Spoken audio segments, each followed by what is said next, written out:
Setelah peristiwa yang terjadi memporak-porandakan hati anak-anak Jenderal Ahmad Yani, akhirnya pada pukul 5 pagi, Subardi yaitu ajudan Ahmad Yani pun datang ke rumah. Serta merta putra dan putri Ahmad Yani semua lari berhamburan kepadanya sambil menunjukkan gumpalan dan cacaran darah. Mereka beritahu kalau bapak telah ditembak dan dibawa pergi oleh tentara-tentara berseragam hijau, pakai baret merah, sepatu lars, dan banyak kain-kain kecil warna putih merah kuning di pundak mereka. Subardi pun kaget, dahinya berkerut. Dia seakan mencari tahu jawaban kenapa bapak dibunuh.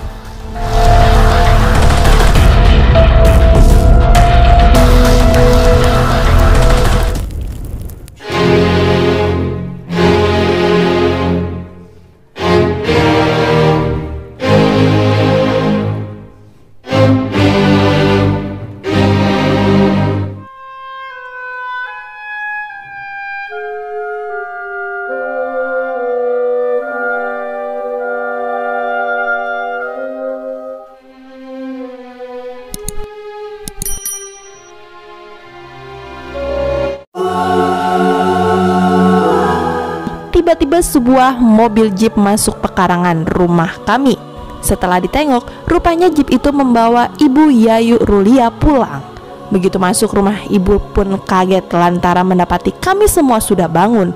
Ibu bertanya, "Ada apa pagi-pagi sudah bangun?"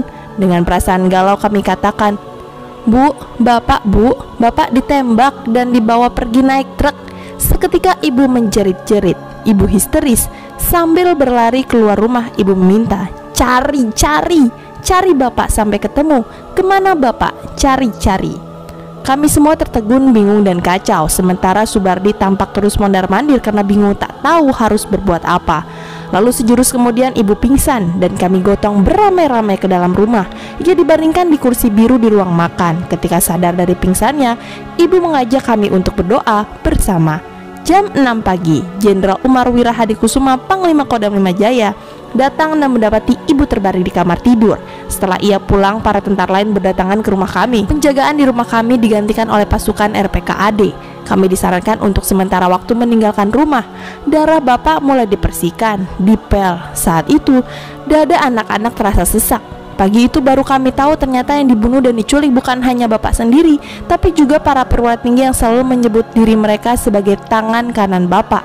Kira-kira pukul 9 pagi, karangan bunga dari Bella Flora datang dengan ucapan selamat ulang tahun 1 Oktober 1965 untuk Ibu Yayu Rulia. Ternyata yang mengirimnya adalah Bapak Ahmad Yani sendiri. Bunga itu membuat kedukaan kami semakin mendalam. Menurut Nyonya Yayu Rulia, setiap kali almarhum suaminya berulang tahun, maka karangan bunga yang pertama diterima di rumah adalah pemberian istri dan anak-anaknya.